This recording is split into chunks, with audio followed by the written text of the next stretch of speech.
کو؟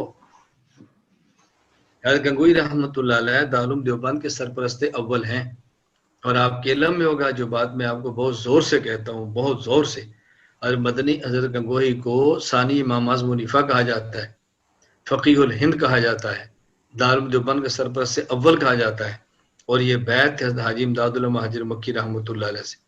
حاجی صاحب نے فرمایا کہ مولانا رشید احمد آپ بیعت کر لو۔ حضرت نے فرمایا کہ میں بیعت کیسے کروں گا، میرا تو ذکر کا مزاج نہیں، تدریس میرا مشغلہ ہے۔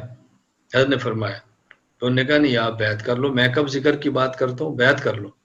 تو حضرت رحمۃ اللہ علیہ تھانہ بھون میں تھے، تو خیر بیعت کر لی۔ حاجی صاحب نے فرمایا کہ رات ان کو ہمارے ساتھ ہی سلاؤ، جب شیخ رات اٹھے گا تو مرید بھی اٹھے گا۔ حضرت نے اس رات ذکر کیا۔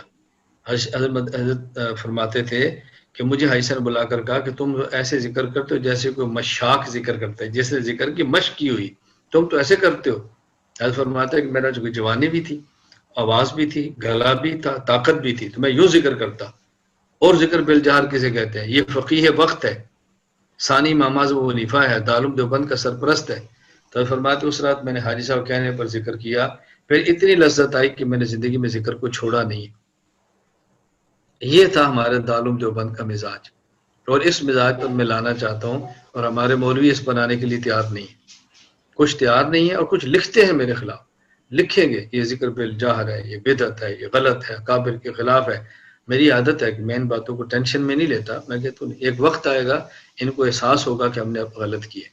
تو یہ حضرت گنگوئی رحمۃ اللہ علیہ کا مزاج تھا۔ یہ حضرت گنگوئی رحمۃ اللہ علیہ حضرت حاجی صاحب رحمۃ اللہ علیہ سے اختلاف تھا، یہ بات توجہ سمجھنا۔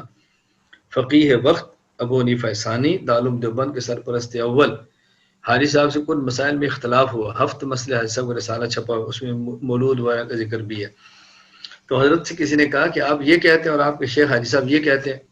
حضرت گنگوئی فرماتے تھے کہ ہم نے حاجی صاحب کی بیعت مسائل میں نہیں کی، اصلاح نفس میں کی۔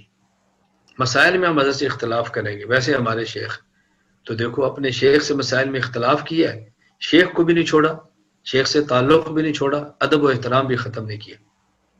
یہ تھے حضرت گنگوئی رحمۃ اللہ علیہ کا تعلق یعنی حاجی صاحب رحمۃ اللہ علیہ سے۔ آپ اندازہ فرمائیں کتنے بڑے آدمی تھے۔